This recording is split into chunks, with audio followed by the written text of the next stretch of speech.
how emotional pain leads to physical illness, surviving stage 4 cancer, running from addiction, and so much more. All in this episode of the podcast. The Remarkable People Podcast. Check it out.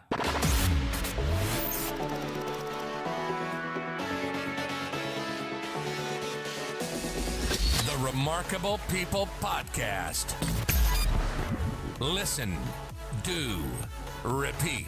For life. Hello, friends. Welcome to this episode of the Remarkable People Podcast. You are going to love this episode. Make sure you stick through the whole episode, take notes, and most importantly, apply it to your life. Whether you struggle with this or someone you know and love, or maybe even somebody you don't like, send this episode to them so they can get help, grow, be a better person, and the world becomes a better place. And I'm not saying it as a shameful promotion for the podcast. I'm saying it because our love and passion is truly for God and other people, and we want to see you grow. So at this time, today's episode is a woman who's totally transparent with us. She talks about growing up in a dysfunctional home, how she had to learn behavior from her parents who got divorced at an early age, how she felt like a ping pong ball going back and forth between them, how she became a functioning alcoholic before she was even in high school, how she was attracted to a man and it was the same type of dysfunctional relationship, and how because of the emotional pain, she self-medicated with anorexia, alcoholism, and all sorts of other ways, ultimately getting her diabetes and cancer and other autoimmune diseases. Now, she's not only learned to overcome these obstacles and these pain in her life, but she teaches others how to do it as well. So you're going to see a coach. She is a holistic practitioner that helps people recover so they don't necessarily have to go through modern medicine that can sometimes give you more harm than good. And the episode is about finding balance in life and relationships and kind of dig into the root in yourself, loving yourself, but in a healthy way so you can love others. So there's so much in this episode, way more than I discuss. So get your pen and paper ready, a cup of coffee, milk, whatever you feel like drinking it's not going to kill you, right? And let's enjoy this episode, The Magic Barclay Story. Hey, Magic, how are you today? I'm great. How are you? Man, I'm fantastic. I was just telling our listeners just a little about you and your story, so they are ready to hear it. Before we begin, though, I always ask the guest one question. Someone just turned the podcast on, and they're going to listen to your episode and get gold all through your story and then how to apply it. But if you had one message that you're like, if you listen to this, you will get this, and I want to help you in any way. What's that one message you want to make sure is communicated that they know they can look forward to?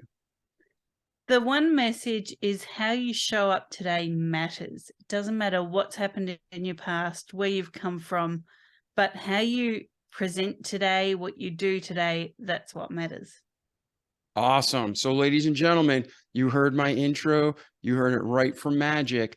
So Magic, at this time, you had a whole life from birth through today. Bring us through your stories, the highs, the lows, the everything in between, so we know what grew you to this point in life that's such a passion in your life.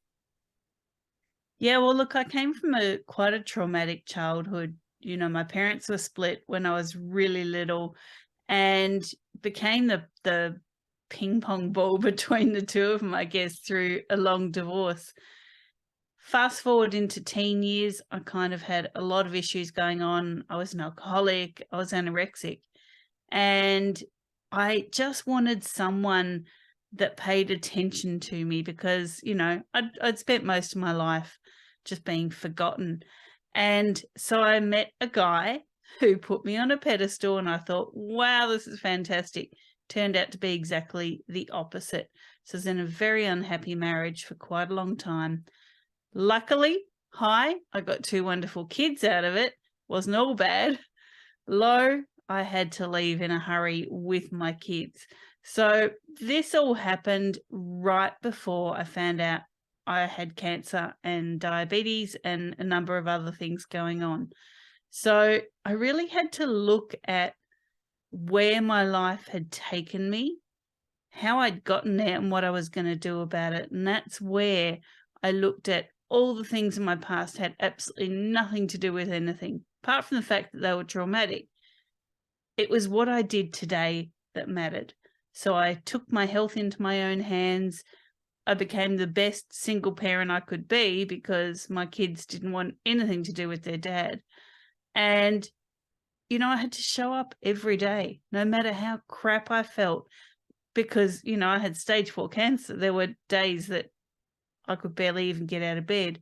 I had to show up because I also had 2 kids watching me, and I had to show them what a strong person looked like. So that's it in a nutshell. A lot going on. My journey into health took me into functional medicine, which is where I am now.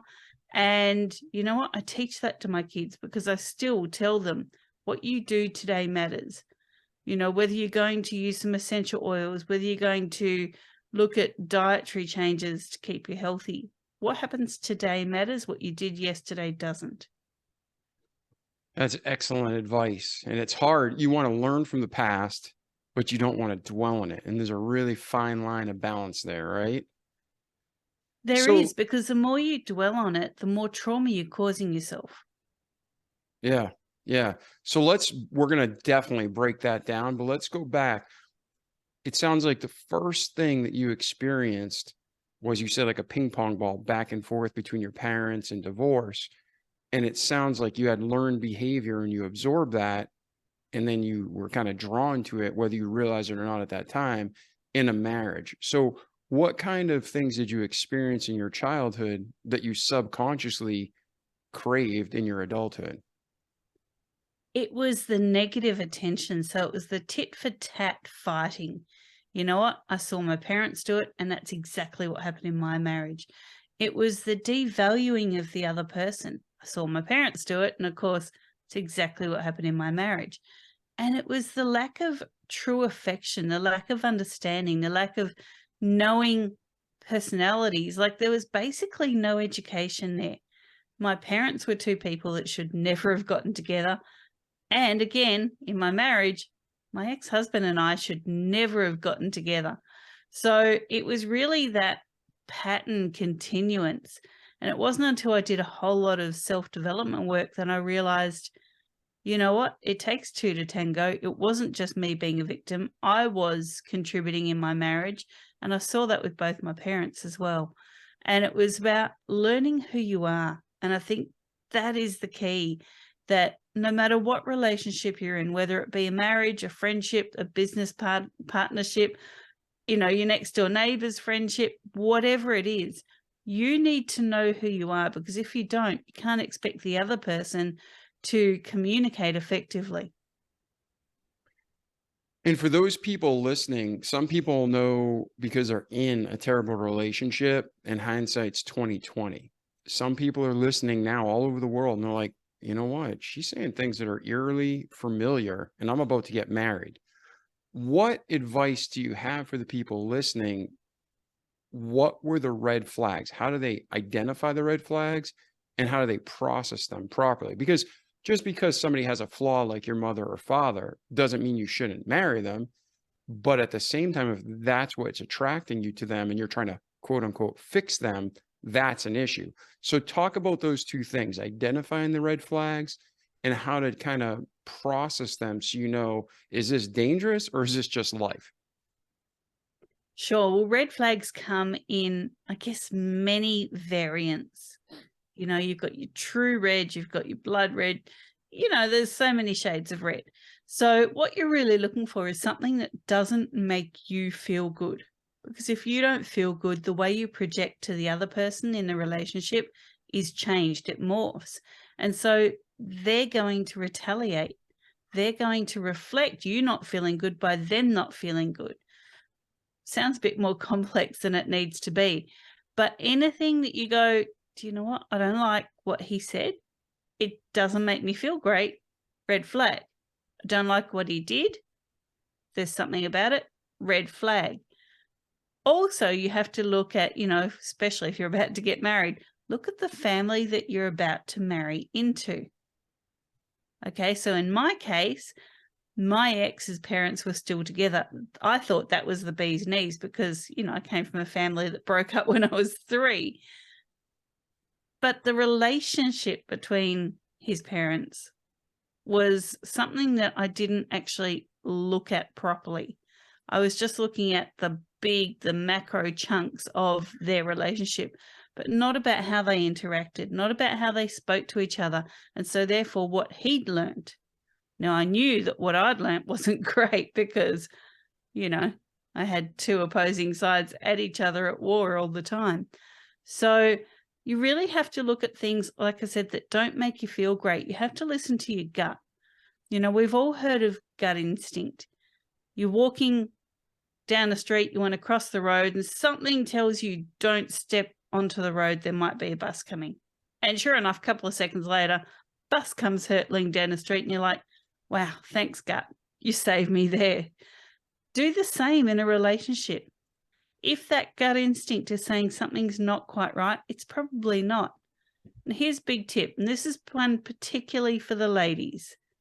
We always do this. We think, do you know what? He's not perfect, but I can change him. I can teach him. No, you can't. You're not his mum. You're his partner.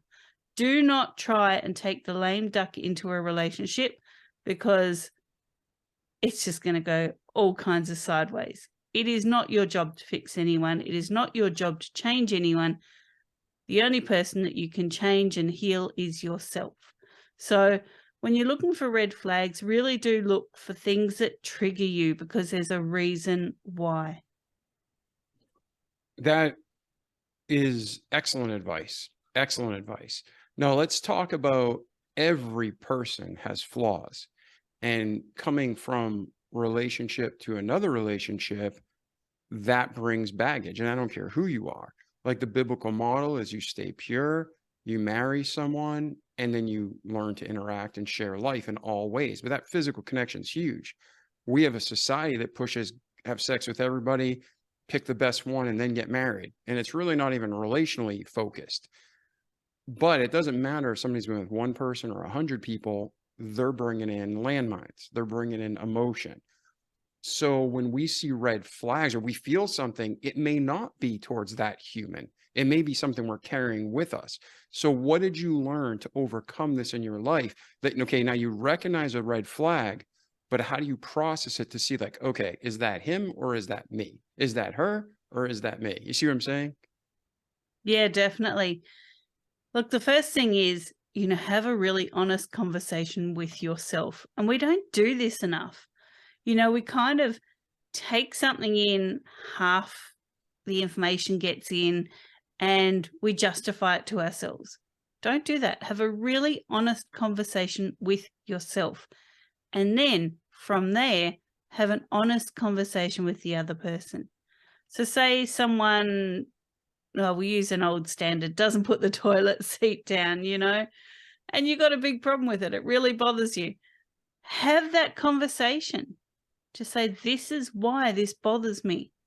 This is my belief around when you leave the toilet seat up. This is the practicality around when you leave the toilet seat up. Be honest. It might not be a conversation that you particularly want to have, but it's one that you kind of need to have. You really have to put it out there. Do not expect someone else in the relationship to be a mind reader. And when it comes to baggage, just say, hey, I've experienced this before. It's a problem for me. Here it is. Here's my bags. Go through the bag check. Get on with it. Don't put too much emotion on it. Be more factual and just say, this is what I'm dealing with. Hopefully we can work through it together, but it's kind of my problem. I'm going to work with it. Don't expect the other person to do your healing for you. Yeah, we're there to be each other's helpmeet and to help each other grow, but it's not an obligation, and we can't find fulfillment in anybody but God. So I'm totally tracking with you. Now, obviously, let's talk about the balance too. You're not unloading everything on the first date, but you shouldn't be waiting till you're engaged and a year later also unpacking this baggage. So how do you balance that when you're talking to someone? Yeah, well, look, obviously, you've got your first date etiquette. You're going to be polite. You're going to see if there's kind of some spark there. You're going to see if there's some congruence going on there. And then as you progress through the dates, you're definitely going to start opening up a little. Don't do a baggage vomit. Like, definitely don't do it. But just say, hey, listen, there's more to me, and I'd like to tell you. When do you think is a great time? Ask the other person to invite you to unpack your baggage. Don't just dump it on them. Like, they have to be willing to hear it, see it. And if they go, do you know what? I don't care about your baggage. I'm not interested. Maybe they're not interested in you, because maybe they also don't care about your values and your beliefs. Maybe they don't care about, what your vision of the future is, or, when you do get married down the track, maybe they don't want you to do a certain thing. You don't know till you've had that conversation. So, definitely ask them, when is a good time to explore this? And if they don't want to, maybe they're not the right person. Yeah, I think that's good advice. I didn't grow up with my dad, but I formed a relationship with him later in life. And we were just visiting him recently, and he was joking around, but he was serious. He says, I eat lunch every day at this restaurant, sometimes with friends, sometimes with my family, sometimes usually by myself. He's like, I'd rather have no company and be alone with God than have bad company or fake friends. And I think that's what you were saying, in other words. Yeah. So, okay. So you grow up, you got ups and downs. Is there anything between, your birth and before you left, let's say, your beginning education, before you went off to university or the workforce? Is there anything in that period that grew you or influenced you to who you are today that you want to cover? Yeah, definitely. I've said it at the start of this show, I was an alcoholic early. So I was in high school and getting straight A's, because I was a bit of a nerd, doing sciences and maths because that was cool for me. But I was drinking. So I was a functional alcoholic. And I remember being 16 and getting absolutely wasted. And I passed out, blacked out, passed out in the middle of a really busy street here in Melbourne, in Victoria, Australia. And two of the most unlikely people scraped me off the road, and they were actually bikies. And, I'd led quite a sheltered life. My mother had said, bikies were bad and all this kind of thing. So I had that assumption. And these two hairy, leather-clad guys pulled me off the road and said, hey, little girl, what are you doing? Where can we take you that's safe? And why did you do this? And they sat with me and helped me sober up. And they actually spoke to me and they said, we live in a world of, lots of alcohol, some drugs. We kind of live the fast life. But we know what we're doing. What are you doing? You're 16 and you're in danger because you're in the middle of a road blacked out. So, I learned from a couple of the most unusual people not to, I guess, prejudge people, but also not to prejudge myself. The reason why I'd written myself off with alcohol was, I just didn't know who I was, continuing theme of my life. But these guys sat me down, and in some kind of Zen monk moment, these two guys went, what the heck are you doing to yourself? And what is that doing to the people that care about you? And that's the bit I'd never even imagined. I thought no one cared about me. And then I realized, hang on, I've got friends at school that worry about me. They're going home to their parents and watching TV and, doing their homework. I'm getting blackout drunk in the middle of Swan Street. So, I also didn't realize it had a flow-on effect to my teachers. My teachers cared about me. And I would rock up with a hangover the next morning and have to work really hard all day to keep my grades up. They were worried about me. So they were going home after a day of work going, what is wrong with this kid? Yeah, she gets straight A's, but she has to work so hard because she writes herself off the night before. So, I didn't look at the onflowing impact of what I was doing to myself, what it did to other people. So, definitely, if someone from any walk of life reaches out to help, take the help, listen to them, and don't write their information that they're giving you off because you think they're an unsuitable person. I'm really glad I listened to those bikies, and they were good friends of mine for many, many years. Yeah, and that is true. We can have such an unexpected source. And even if I believe personally, we can learn from every human. Now, some people have a ton of wisdom. Some people don't have a lot, but we can even learn from their mistakes. And if these men were being gentlemen and they're helping you and like, hey, we're here and this isn't a place you want to be, it's good you listen to that wisdom early on. So from that moment in life, where did life take you? Did you immediately stop drinking? Was it a transition? How did life go for you there? No, it wasn't an immediate thing because I was addicted. In fact, it was another 10 years before I actually stopped drinking. But I started looking at why I was drinking. And, it took me a couple of years to go through but I like it. That's why. And then I realized, no, hang on, there's more to this. Unfortunately, I had an eating disorder as well. So there was a lot going on mentally for me. But it was the slow unpacking of, why am I doing this to myself? Why am I writing myself off? What is that telling me about the world? Do I not have any faith in anything, let alone myself? I've never been much of a religious person. I do believe in a higher power, but I didn't believe in myself.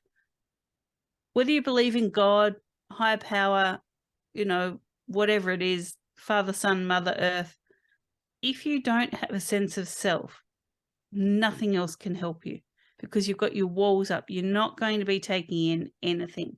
And for me, that was the problem. My walls were up. Now, I have to say it was an incremental learning process for me. Like I said, I didn't stop drinking.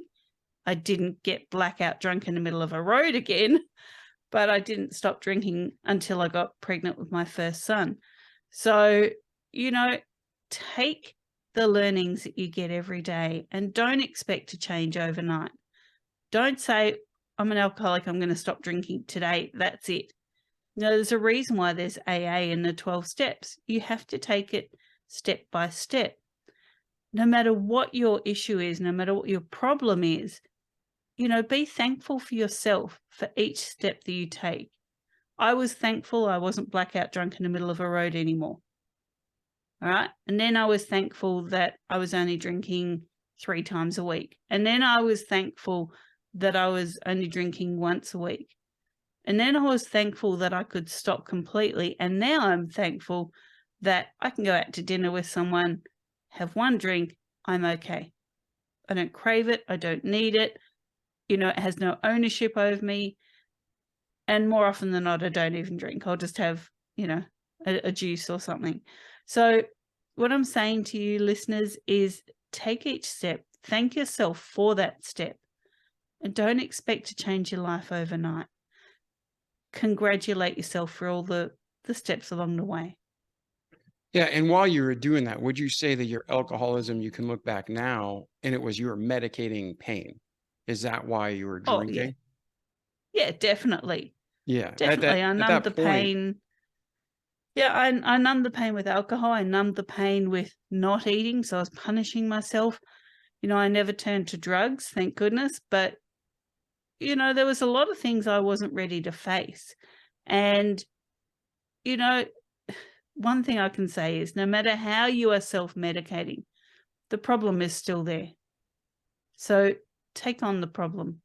now Get rid of the crutch and take on the problem. yeah, and you did a great job explaining how it was a process.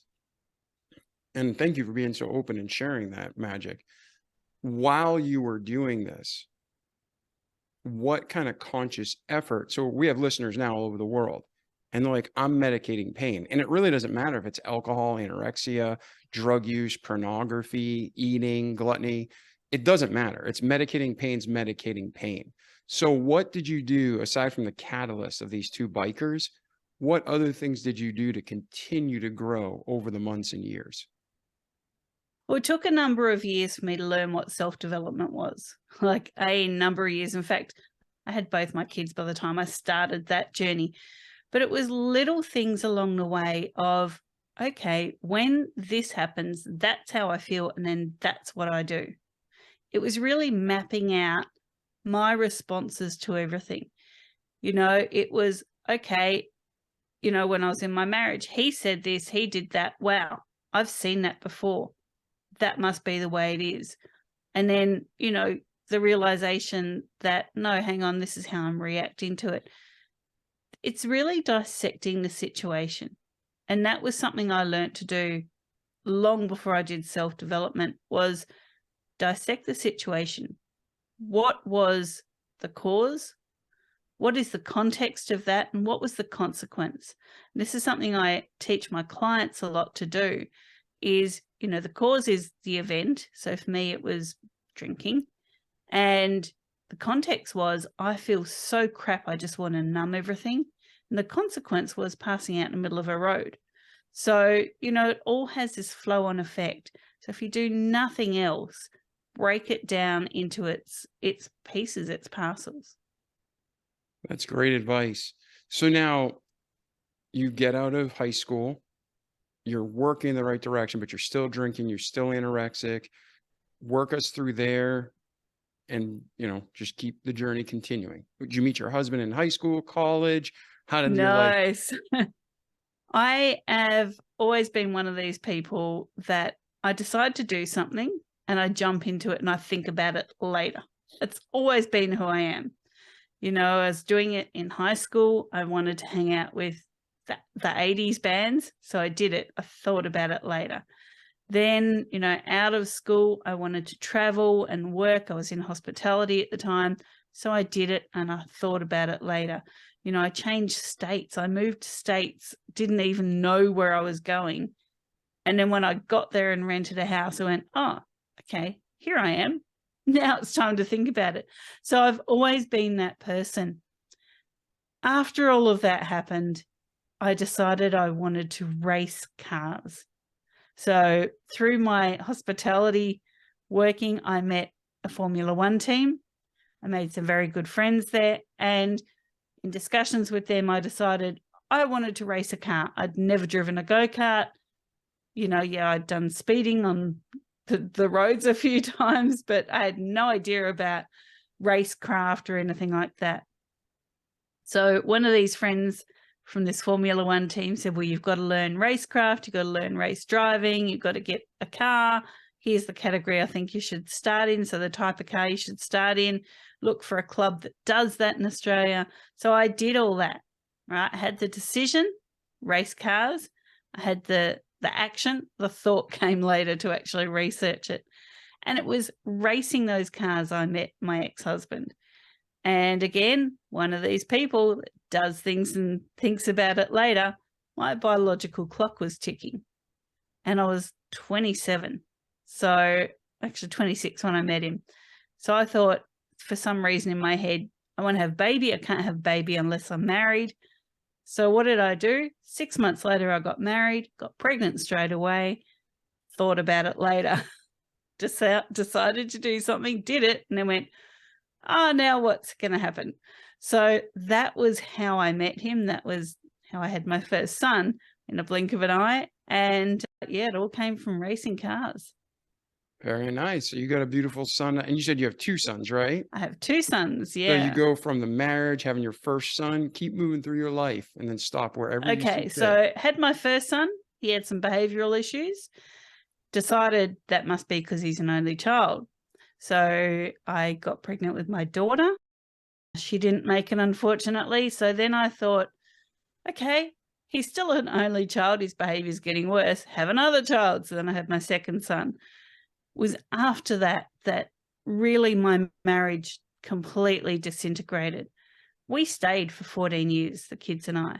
And the reason was I didn't want to be the cause of another broken home. I wanted my kids to have 2 parents no matter what. So I stayed. And it wasn't nice. Like, he was abusive. I was reactive. I can't say I was an angel. I was probably verbally abusive at the time too. And my kids were seeing this. And for some reason in my head, I thought, I've come from a broken home. I don't want them to stay. And, they were being exposed to a heck of a lot of stuff that they didn't need to be. So moving forward, had another decision, leave.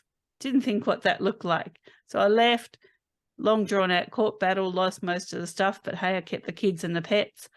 And, I've, like I said, repeated this pattern of decide something, think about it later. I decided I'd leave. I thought about it later. What does that mean financially? What does that mean, roof over our heads kind of thing? So that's kind of been my life pattern. I have changed that now. I do a lot of thinking. If you could see what's on my desk, there's list after list after list. I'm a list person. I never used to be. I probably overthink things sometimes now, but, it's better than not thinking at all, I guess. Yeah, no, absolutely. So you're in this marriage, you had a broken model. He had a broken model, even though his family was still married. You're raising 2 kids. It gets abusive. It sounds like physical abuse, verbal abuse. You guys aren't, it's like, what is the saying? It's like oil and water on top of it. And Yep. then 14 years, they say every 7 years, that's when most divorces happen. So you get to that 14-year mark, you decide to get divorced. And then from there, where does your life go? So from there, my life descended into long drawn out court battles.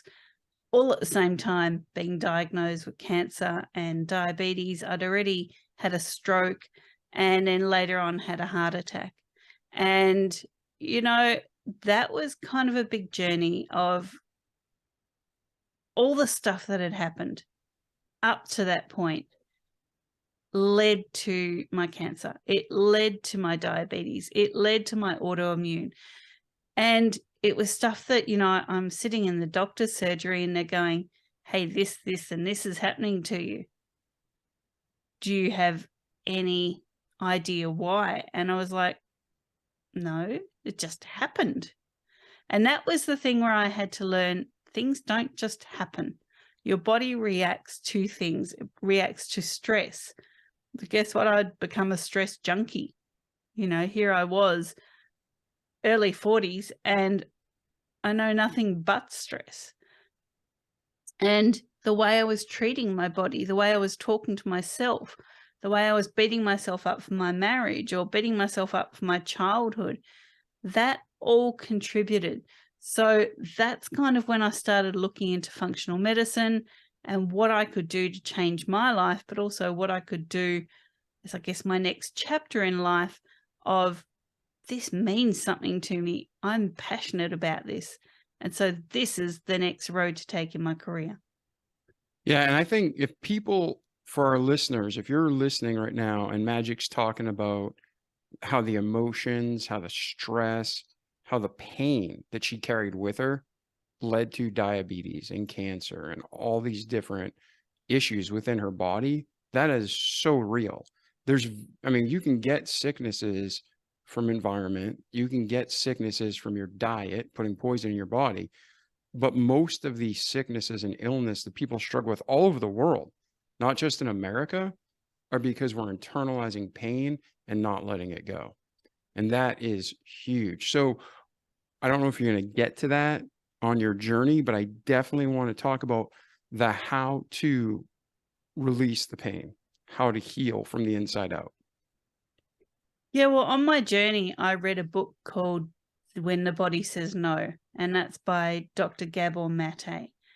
And in this, he was talking about, how we store emotion and what that means to the body. And he discussed a pathway called the PNEI of trauma. And that's the psychoneuroendoimmunology of trauma. So it's psycho, it's the thoughts, it's the feelings, it's the beliefs, all in the limbic center of the brain. That then conveys messages to the nervous system. So the neural response happens.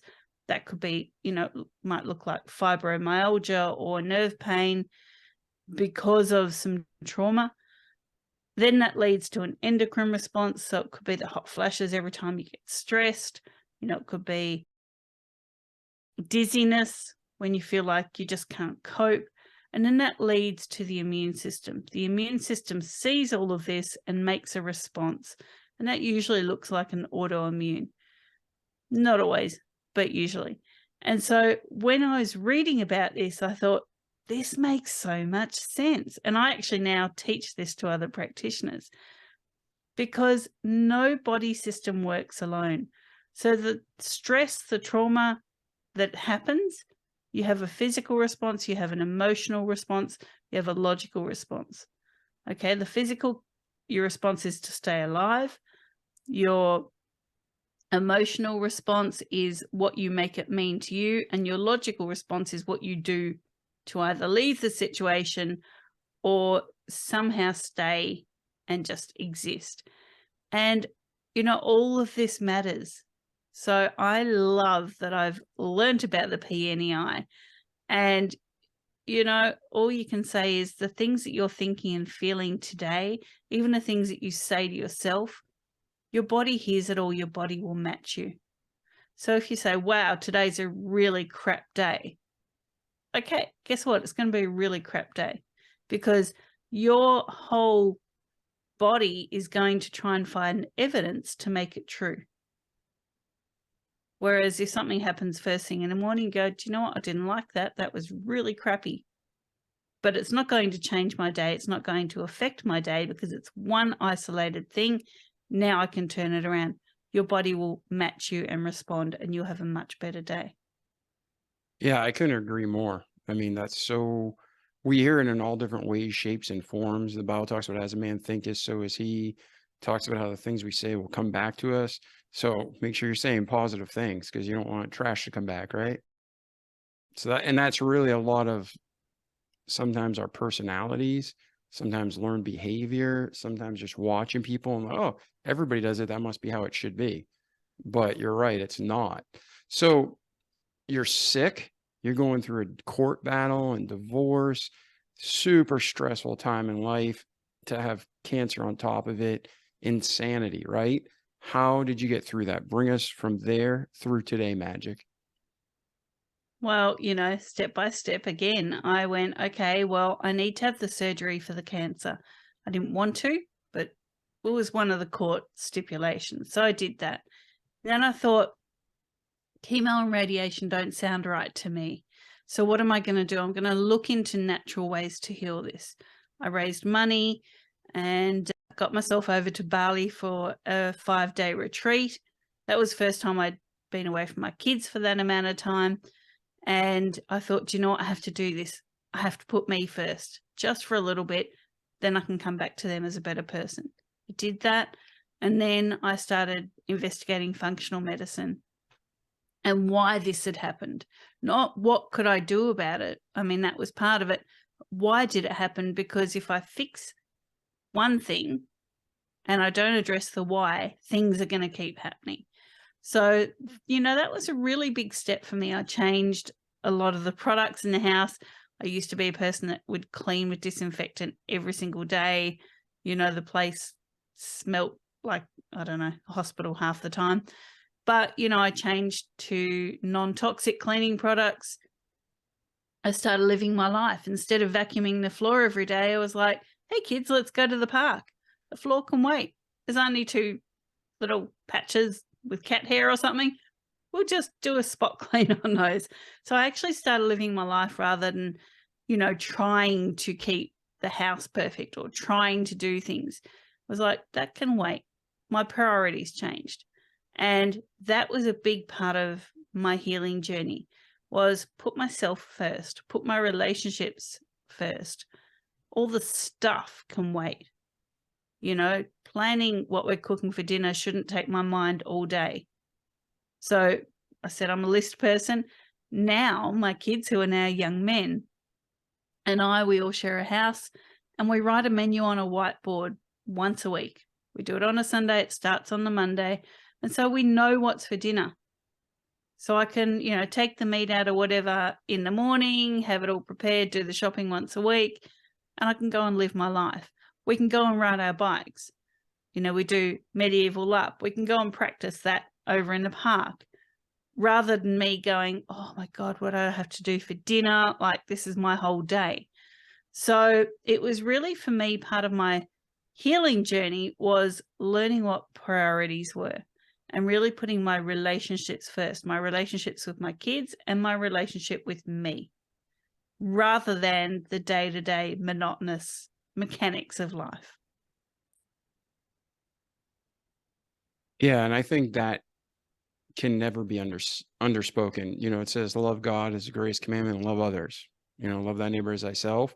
And you're right. But in between there, if you don't take care of yourself, you can't take care of others.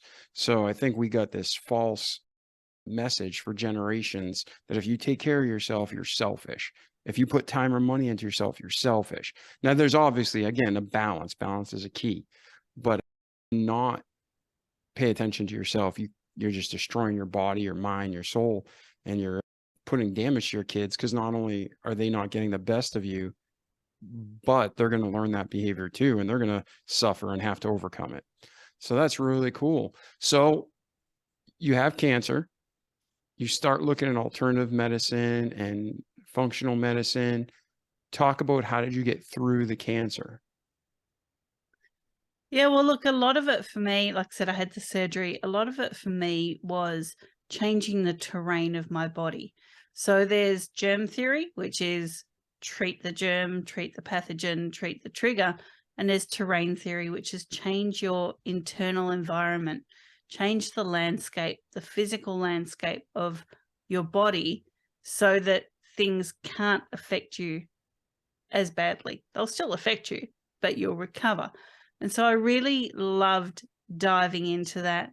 That's something I teach my kids now.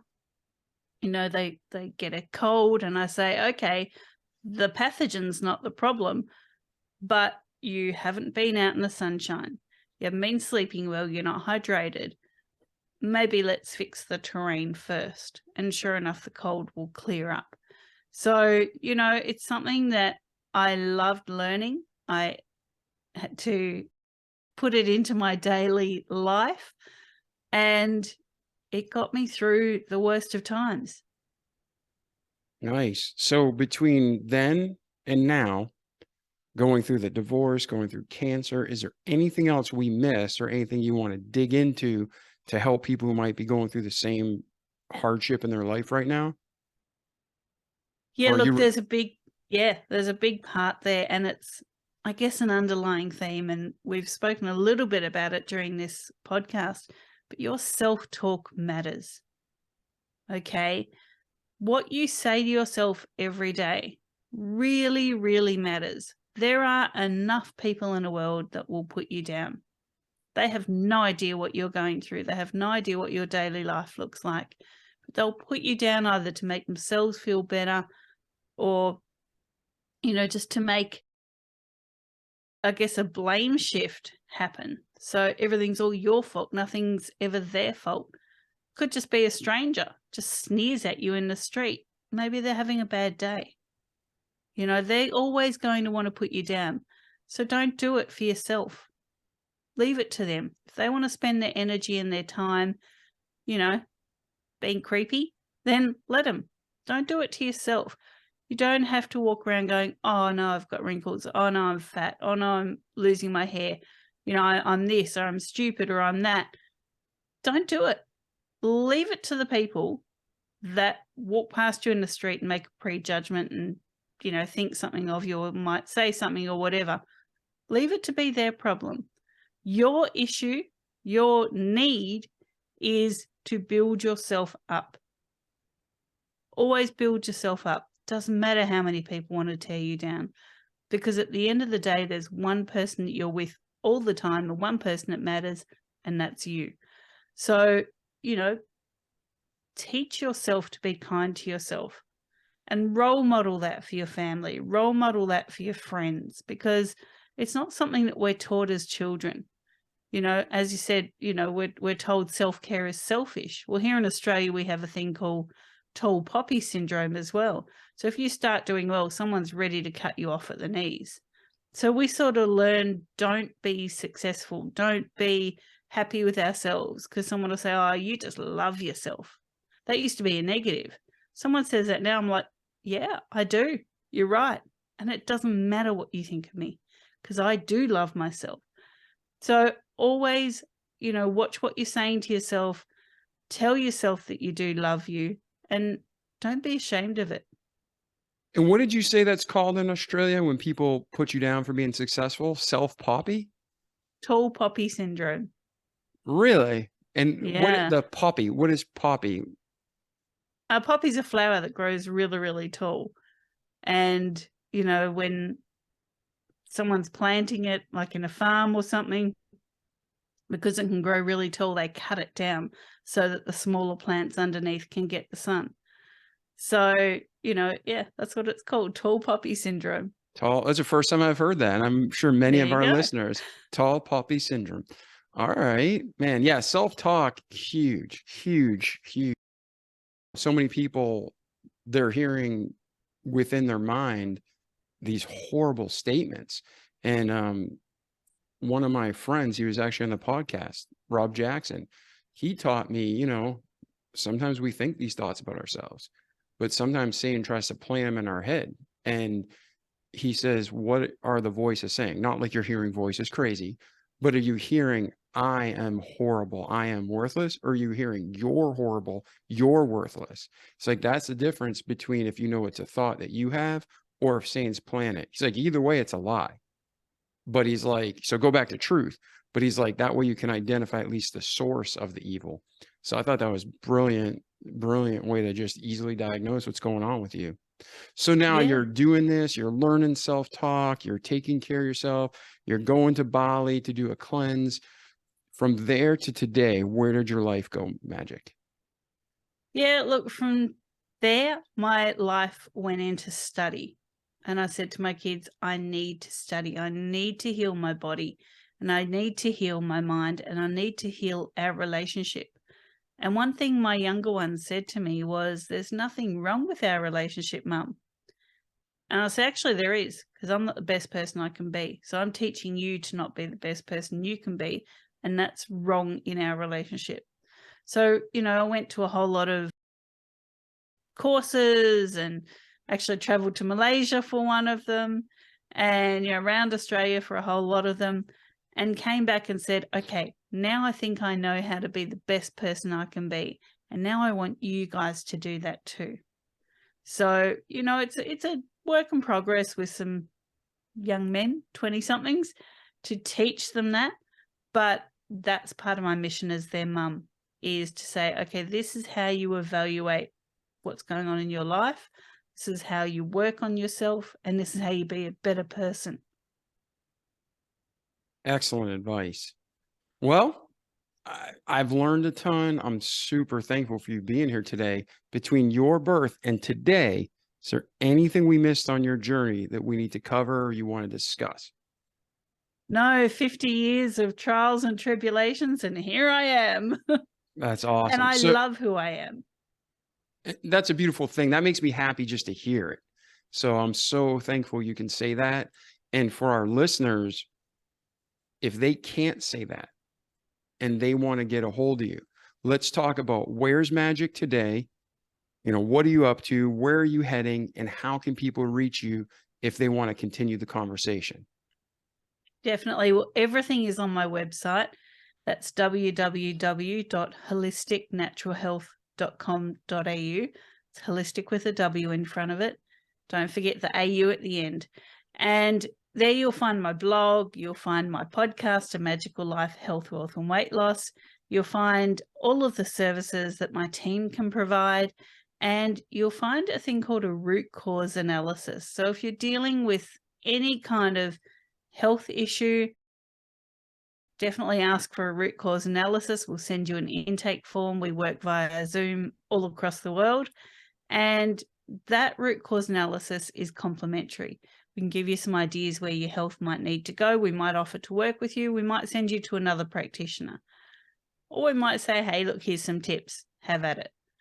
if you want to work on self-development or anything, just send us a contact on that website to say, hey, I heard you on the podcast. I'm interested in, how I can grow my sense of self, or how can I heal my talking to myself. Do any of that, reach out on the website. Excellent. Excellent. Well, Magic, it's been a true honor to have you here today. I'm super thankful and I appreciate your time. Ladies and gentlemen, like our slogan says, don't just listen to Magic's story and the great advice she's giving. Do it, repeat it each day. Like Magic said, it's a process. So you can have a great life in this world, but most importantly, an eternity to come. On average, it doesn't matter what country you're from, we're here for 70 to 80 years.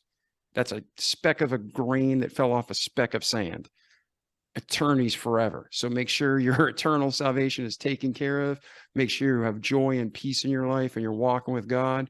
And if you need help to get there on the way, talk to Magic. You've heard what she's been through, just a piece of it. She can help you. And like she said, you said, if I can't help you, we'll tell you to go somewhere else, right? So that's fantastic. So thank you for being here today, Magic. Thanks so much for having me. It's been great.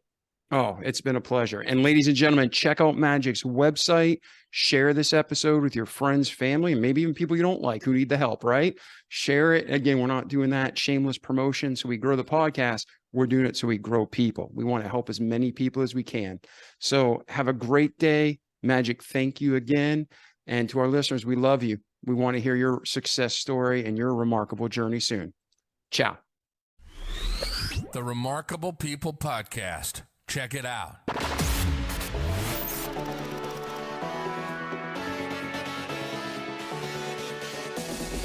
The Remarkable People Podcast.